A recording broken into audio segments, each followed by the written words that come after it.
Buenos días, mis queridos hermanos de la primera iglesia bautista de Ponce. Te habla el hermano Joaquín Caco Lavoy para dirigirle en esta mañana el estudio de la lección número 21 de El Discípulo, el libro del discípulo, el libro de texto que usamos en nuestra escuela bíblica. Esta lección se titula Sabiduría que sorprende, pero que a la misma vez ofende. Y el texto que vamos a estar estudiando es en el Evangelio según San Marcos, capítulo 6, versos 1 al 6. Y que en todo Cristo tenga el primado. Colosenses capítulo 1, verso 18. El objetivo de la lección esta mañana es entender por qué la sabiduría no siempre es bien recibida y en ocasiones acarrea dificultades a quien la sigue y la anuncia. Reflexionar sobre los límites de nuestra sabiduría y a la misma vez entender que la máxima sabiduría está en confiar en la gracia de Dios. El bosquejo para esta mañana en este texto bíblico de Marcos 6, primero vamos a estudiar cómo Jesús regresa a su tierra, Jesús en la sinagoga, la sabiduría de Jesús cuestionada allí en la sinagoga, la respuesta que Jesús da a este cuestionamiento y la incredulidad del pueblo. En esta mañana es interesante, vamos a estar estudiando el más antiguo de todos los evangelios. El evangelio de Marcos es el primer evangelio que se escribió. A pesar de que en las Biblias nuestras encontramos a Mateo como que va primero, pero Marcos es el más antiguo, se escribe alrededor de los años 50 a 60 aproximadamente de la era cristiana. Es el primero de todos estos evangelios, fue escrito poco tiempo después de la muerte de Pedro, alrededor del año 65. Contiene lo que Pedro predicaba y enseñaba acerca de Jesús. Marcos es escrito para un público bien particular. Son gentiles, no son judíos, están en las 10 ciudades greco-romanas llamadas las Decápolis, 10 ciudades. Estos se encuentran en el área este del mar de Galilea. Estas ciudades fueron construidas por Herodes para atraer ciudadanos ricos a esta región. Allí se construyeron templos, gimnasios, hipódromos, teatros y se practicaban cultos paganos y se usaba el cerdo para sacrificarlo, luego para consumirlo. De aquí que una de estas 10 ciudades es la famosa Gadara, de donde tenemos el endemoniado gadareno y los cerdos que Jesús que perdieron porque Jesús echa fuera los demonios, entran a los cerdos se van por un barranco y se ahogan. Y por eso le pidieron a Jesús que abandonara el área. ¿Quién es este Marcos que escribió este evangelio? En el libro de los Hechos, capítulo 12, verso 2, nos dice que en la casa de María, la madre de Juan Marcos, se reunía la iglesia y allí oraban. En Colosenses capítulo 4, verso 10, el apóstol Pablo saluda a Aristarco, compañero de prisiones, dice que lo saludan, y que también Marcos, sobrino de Bernabé. Así que Marcos es el sobrino de Bernabé, hijo de María, que era una mujer de una posición adinerada en la comunidad allí en Jerusalén. También Pablo nos dice en 2 de Timoteo 4:11 que solo Lucas está conmigo. Toma a Marcos y tráelo contigo, porque me es útil para el ministerio. En Filemón, capítulo 1, 23 y 24, dice que Marcos es un colaborador. Así que Juan Marcos es un muchacho que no era de los discípulos originales, pero estaba en este ambiente de la iglesia. Y más adelante nos dice un gran teólogo del siglo II, Papías, que el Evangelio de Marcos no es otra cosa que una recopilación de los materiales de la prédica o predicación de Pedro, que Marcos estuvo muy cerca de él y tan cerca de su corazón que Pedro le llamaba Marcos, mi hijo. Primera de Pedro, capítulo 5, verso 13. Dice que la iglesia que está en Babilonia, en otras palabras, en Roma, elegida juntamente con vosotros, y Marcos, mi hijo, os saludan. En el Evangelio de Marcos, una serie de textos en arameo, frases en arameo de grata recordación. Allí tenemos cuando el Señor sana a la hija de Jairo y le dice Talita Cumi. Al sordo le dice Efata, para que se abran los oídos. Cuando un don se dedicaba a Dios, se le decía que era corbán, que esto es apartado para Dios. En el Getsemaní Jesús dice, Abba, Padre. Y en la cruz clama, Eloí, Eloí, lama sabactani. Todas estas son palabras arameas que recoge el Evangelio de Marcos. Dos de ellas muy de mucho interés para nosotros son la palabra sanadora que el Señor expone. Efata, ábrete al sordo. Y el Talita Cumi, niña, levántate, a resucitar el cuerpo de esta niña ya inmóvil. Dos palabras bellas.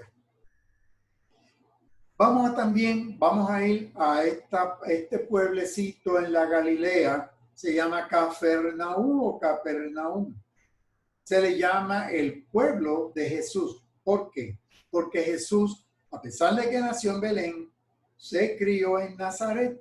Allí en Capernaum era que tenía sus cuarteles generales. Allí conoció a Pedro, a Andrés, llama a los discípulos. Allí en ese pueblo, un pueblo marítimo, y Jesús siempre que iba a su casa, aquí era que iba, a Capernaum. Dice Marcos capítulo 1, verso 21, que entraron en Capernaum y el sábado entró Jesús a la sinagoga y comenzó a enseñar. Era costumbre del Señor ir al templo, a la sinagoga allí para reunirse, y era de todos los judíos, esa era la costumbre.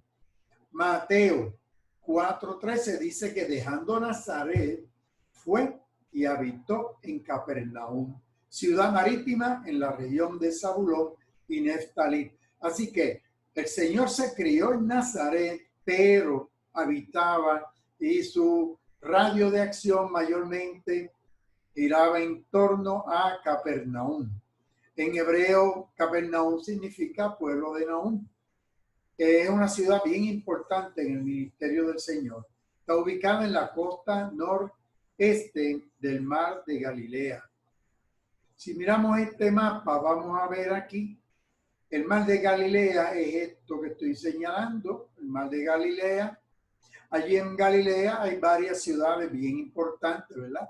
Betsaida, Capernaum y Nazaret. Si ustedes se fijan, Nazaret está más al sur. Así que Jerusalén está a 7 días más o menos caminando. Tenían que caminar 7 días de la Galilea hasta Jerusalén. Así que en la lección de hoy nos vamos a centrar aquí en Nazaret.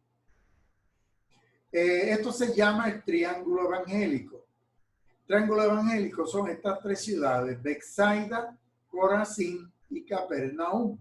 Aquí es que el radio de acción evangelística mayor del Señor se elaboró allí. Por eso hay un texto bíblico que el Señor dice que si en Sodoma y en Gomorra y en Nínive se hubiera predicado lo que se predicó aquí, aquella gente se hubiera salvado. Así que este es el triángulo evangélico, este es el mar de Galilea, también se llama el lago de Genesaret, mar de Tiberíades. Aquí lo tenemos, ¿verdad? Se le llama mar, pero es un lago de agua dulce. Un lago de agua dulce tiene varios nombres: mar de Galilea, mar de Gineret, lago de Tiberíades y lago de Genesaret, el Cineret. Aquí esto es agua dulce. Aquí tenemos el área. Cuando vamos a buscar ahora un té, mira qué cosa más bella, todas estas flores alrededor del lago. Y cuando leemos las escrituras que iban a la otra orilla, no es de aquí a allí, porque de aquí a allí vemos la orilla. El lago es bastante grande para de esta orilla no ver la otra orilla. La menorá o candelero de los 7 brazos, este es un candelero, tiene 1, 2, 3, 4, 5, 6, 7, porque son los 7 espíritus, la luz, ¿verdad? Esto se encontró en una piedra en el capitel de una sinagoga en Capernaum, que era la sinagoga donde Cristo predicaba cuando iba a Capernaum. Estos son restos de esta sinagoga. Esto se entiende que estas piedras son las piedras más antiguas, es los cimientos más antiguos de esta sinagoga en Capernaum. Aquí en esta área sucedieron varias cosas importantes. Aquí Jesús llama a sus discípulos, sana a la suegra de Pedro, el milagro de la sanación del paralítico, la curación del siervo del centurión, la resucitación de la hija de Jairo, el Talita Cumi. Las primeras discusiones de escribas y fariseos se dieron en esta área. Así que Capernaum es la ciudad, el pueblo de Jesús. Jesús vivía en esta área. Repetimos, este es el mar de Galilea o mar de Cineret, mar de Genesaret, mar o lago de Tiberíades, agua dulce. Capernaum, Corazín y Betsaida, el triángulo evangélico. Pero en la mañana de hoy vamos a ver que el Señor de aquí, de Capernaum, viene hasta acá, hasta Gadara, sana al gadareno, vuelve a Capernaum, sana a la mujer del flujo de sangre, resucita a la hija de Jairo, que era uno de los principales de la sinagoga, y viaja hasta su pueblo natal, Nazaret, y allí es que se da el encontronazo con los fariseos allí. Así que empecemos. Jesús sana a un endemoniado. Nos dice Marcos capítulo 5, verso 1, que se fueron a la otra orilla del mar. En otras palabras, están aquí en Capernaum y vienen a la otra orilla del mar, es acá. Llegan en barco de aquí a aquí y de aquí viajan hasta Gadara, ¿ves? A la otra orilla del mar, a la región de los Gadarenos. Y apenas salido de la barca, se le aparece, sale al encuentro entre los sepulcros un hombre con espíritu inmundo. Dice la escritura que ni con cadena lo podían sujetar. Sabemos que la historia, que el Señor lo sana, lo convierte en evangelista prácticamente, o lo manda a predicar a su familia. y los demonios van a parar a los cerdos allí en esta ciudad de la Decápolis. De allí mueren. Cuando la gente de esta región ve eso, le pide que se vaya a Jesús y sus discípulos. Y entonces, Marcos el mismo capítulo 5, verso 21 nos dice, y que cuando Jesús hubo cruzado de nuevo en la barca a la otra orilla, en otras palabras, regresó de Gadara, cogen en el barco aquí y volvieron a Capernaum. Llegan a esta área, están en el área, la otra orilla es Capernaum. Y él estaba junto al mar, se ha quedado junto al mar porque hay una gran multitud. Y allí había una mujer, nos dice ese capítulo 5, todavía estamos en Marcos 5, 25. Una mujer que desde hace 12 años padecía de hemorragia. Y porque ella pensaba, dice el 28, si solo toco su manto, seré sana. Dice el texto bíblico que al instante se secó la fuente de su sangre, sintió en su cuerpo que ya estaba sana de aquel azote que la llevaba por más de 12 años con estas hemorragias. Así que sana una mujer, tan pronto se baja del barco, una mujer que tocó el manto. Allí también dice que reconociendo a Jesús que había salido virtud o poder de él, se volvió a la multitud y dijo, ¿quién me ha tocado el manto?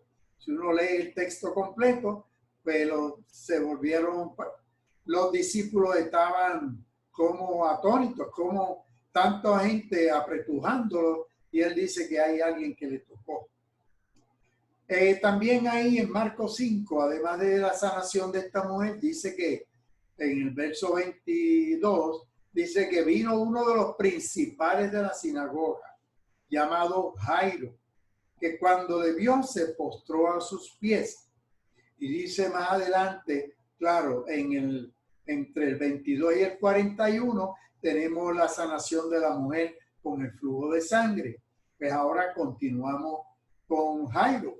Jairo entonces llega a la casa porque le dice, no te preocupes, ya la niña murió, no vayas, no molestes al maestro. Pero Jesús insiste y va allí, toma la mano de la niña, le dice, talita cumi, es decir, a ti, niña, te digo, levántate. Y enseguida la nena, que tenía 12 años, se levantó, comenzó a caminar y la gente se quedó llena de asombro. El texto bíblico dice que el Señor le dijo que entonces pidió comida para la niña.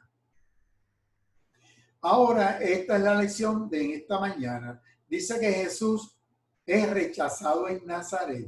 Ya vimos que entonces comenzamos en Capernaum, fuimos hasta Gadara, sana al endemoniado, vuelve a la otra orilla nuevamente. En Capernaum, en la orilla del mar, sana a la mujer del flujo de sangre, va a la casa de Jairo, sana a la niña, y entonces nos dice el texto en Marcos 6, que de allí, ¿de dónde? Pues de Capernaum, donde estaban, de aquí van hasta Nazaret, va a visitar la familia, a los vecinos, a sus amigos. Y dice que cuando llegó el día de reposo, sábado, llegó a enseñar en la sinagoga. Se fue a su tierra y los discípulos lo siguieron. Nazaret es su tierra. Y entonces, al escuchar a Jesús en la sinagoga, muchos se preguntaban, admirados, ¿de dónde sabe este? ¿Cómo es posible que sepa tanto? ¿De dónde sabe todo? ¿Qué clase de sabiduría? La palabra en griego es Sofía. La sabiduría que ha recibido, ¿de dónde? ¿Cómo es que sus manos pueden hacer estos milagros? La palabra que se traduce como milagro es dunamis, o dunamis, que significa poder, energía. Así que ellos se preguntaban, ¿cómo tiene tanta sabiduría y cómo tiene tanto poder en sus manos? ¿O cómo fluye el poder de Dios a través de sus manos. Él no había hecho allí en Nazaret milagros, pero todo lo que había hecho en Gadara, en Capernaum, en Corazín, en toda esta área del triángulo, ahí en la Galilea, había llegado aquí a Nazaret. Entonces, ellos se preguntaban, pero ven acá, este no es Jesús, uno de los muchachos del barrio, ¿acaso no es este el carpintero, hijo de María, hermano de Jacobo, José, Judas y Simón? ¿No están sus hermanas aquí? Y dice la palabra, y les resultaba muy difícil entenderlo. Vamos a detenernos un momento aquí. Aquí Marcos 6 dice, ¿acaso no es este el carpintero? Mateo dice, el hijo del carpintero, hijo de María, hermano de Jacobo. Recuerden que Jacobo y Santiago es el mismo nombre. San Jacobo se convirtió en Santiago. Así que Jacobo, el que escribe la epístola, el que era uno de los hermanos del Señor, el que no creía en el Señor, que cuando dice el apóstol Pablo en 1 Corintios 15, que el Señor se le apareció a Santiago, a su hermano, y ahí Jacobo pasó a ser el presidente de la iglesia, el que presidía la iglesia en Jerusalén, y escribe la epístola y murió como mártir. Ellos le era difícil entender cómo este muchacho del barrio pudo haber llegado a ser un tan gran maestro. Juan capítulo 6, verso 42 nos dice, decían la multitud, la gente, ¿acaso no es este Jesús, el hijo de José, cuyo padre y madre nosotros conocemos? Entonces, ¿cómo él puede decir o se atreve a decir que del cielo ha descendido? O sea, por eso es que era difícil entenderlo. La verdad que el Señor se la puso difícil a esta gente. Porque esto mismo, decirle, que es muchacho del barrio, ¿cómo ahora viene a decir que él ha descendido del cielo? Juan capítulo 6, verso 42. Mateo 13, 55, en la Biblia Reina Valera y en la Reina Valera contemporánea y la Biblia textual lo traducen de la siguiente forma. ¿Acaso no es este el hijo del carpintero? Biblia textual dice, ¿no es este el hijo del constructor? Aquí Marcos dice que él es el constructor. Así que tenemos, ¿Jesús es el carpintero o es el hijo del carpintero? Lo más probable es que las dos estén correctos. Marcos dice que Jesús, su oficio era, ahora, ¿qué es un carpintero? La palabra griega es tectón. Tectón quiere decir es un obrero, es un artesano de la madera que abarca más que un carpintero, un artesano. Homero, el gran historiador griego, dice que Tectón era el que construía barcos, casas, templos. En otras palabras, un artesano constructor. La práctica judía, yendo al otro problema que tenemos aquí en este texto, ¿acaso no es este el carpintero? El papá no aparece por ningún lado. Hijo de María, fíjense que no menciona, el Evangelio de Marcos no menciona a José. Eso puede ser un problema, porque aquí lo que se está insinuando es lo siguiente. La práctica regular judía es identificar a un hijo por el nombre de su padre, como aquí en Juan. ¿Acaso no es este Jesús el hijo de José? Eso era lo que normalmente se entendía que se hacía en la costumbre judía. Aquí la práctica regular era identificar por el nombre de su padre. Quizás no ocurrió así en este caso porque probablemente José ya estuviera muerto o, peor aún, esta gente haciéndose eco de unos rumores sobre el nacimiento ilegítimo de Jesús, que los encontramos en Juan 8, 41 y Juan 9. Así que un hombre era llamado por el nombre de su madre si su padre era desconocido, siendo deliberadamente insultado con este título como una referencia a su ilegitimidad. Así que cuando en Marcos aquí se nos dice el carpintero, hijo de María, o nos están diciendo José murió, o este es un hijo ilegítimo. Juan capítulo 8, verso 41 dice, ustedes, le dice el Señor a los fariseos, ustedes hacen las obras de su padre el diablo. Entonces le dijeron ellos, nosotros no hemos nacido de un acto de inmoralidad. Tenemos un padre que es Dios. Así que le están achacando a Jesús el hijo de un acto de inmoralidad.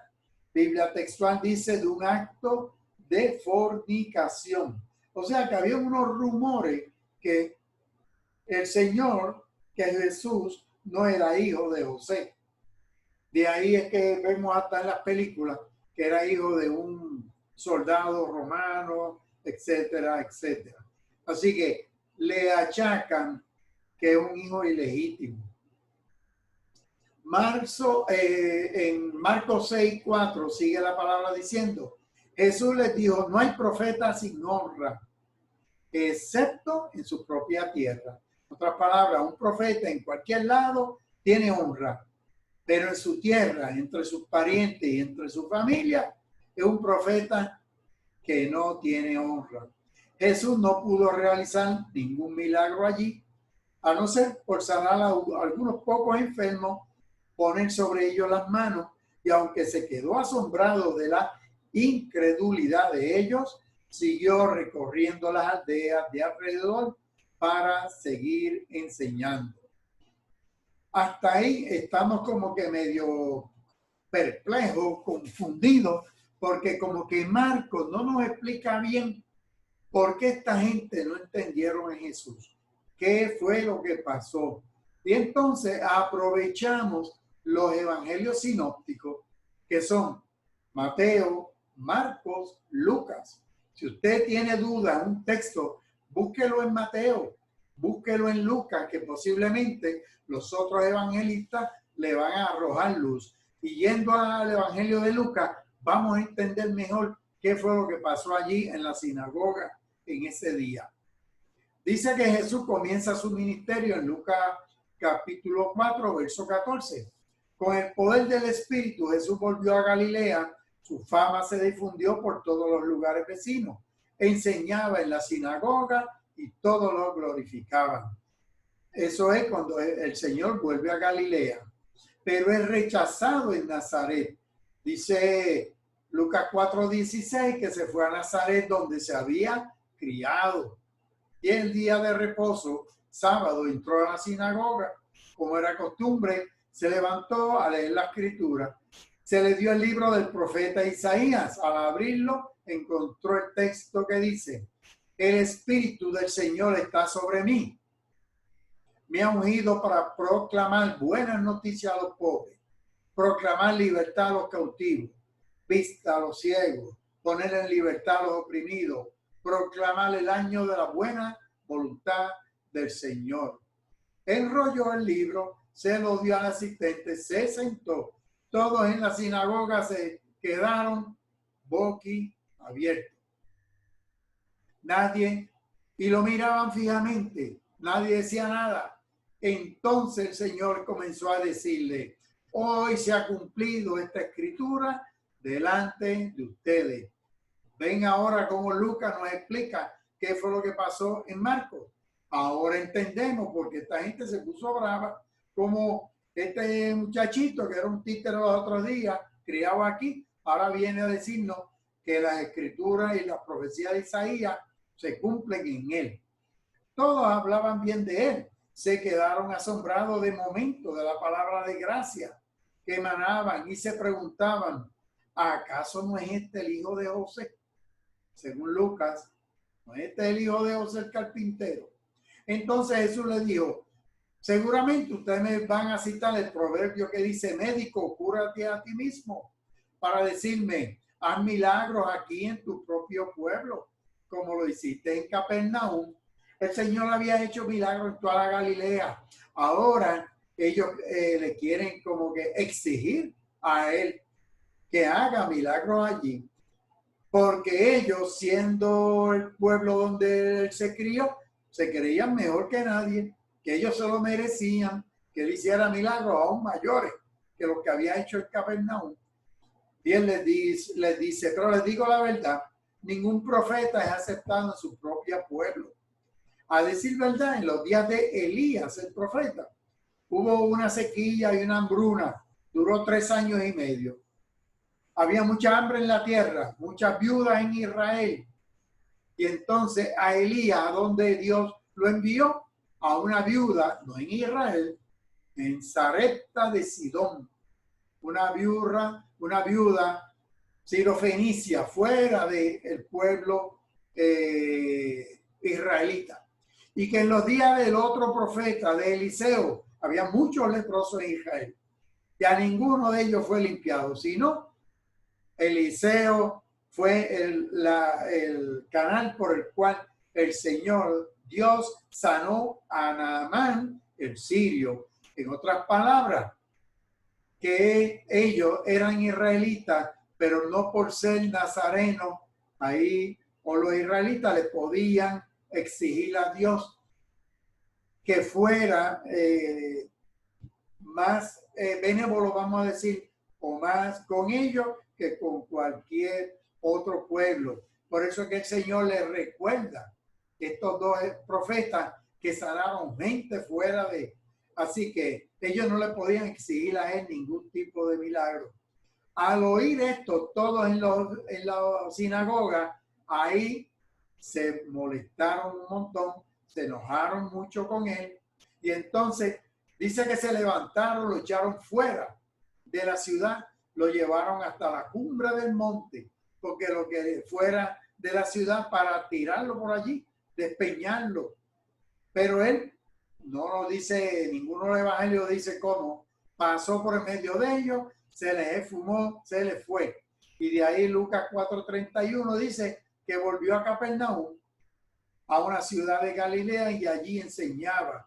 Más adelante en el 4:44 dice, siguió predicando en la sinagoga de esa región. En otras palabras, la lección lo que nos dice que el Señor en la sinagoga tuvo un encontronazo con esta gente. Que Marco no nos explica bien cuál es el encontronazo, sí nos dice que como que le tiraron pelota dura ahí al Señor diciendo insinuaciones, ¿verdad?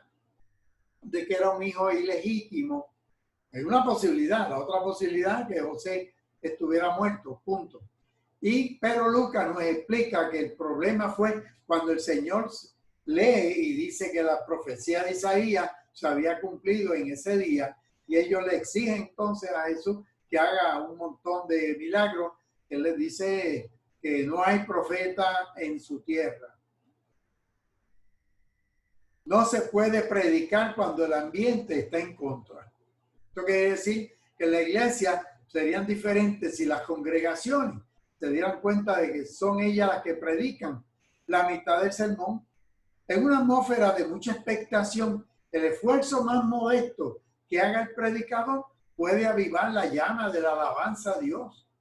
Pero en un ambiente de frío, de crítica, de indiferencia, la palabra más llena del Espíritu cae en tierra sin vida. Así que, en resumen, mis queridos hermanos, la lección lo que nos dice es que Jesús leyó la Escritura en esa sinagoga, comentó sobre ella y muchos se ofendieron. Algo parecido continuó sucediendo a través de toda la vida de él hasta el mismo momento de su crucifixión.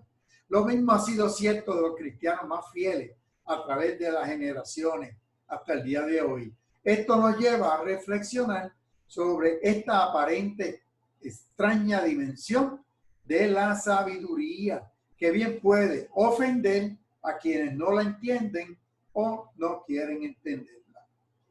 Hay un dicho que está en la lección de hoy que es que el hablar es plata, pero el callar es oro.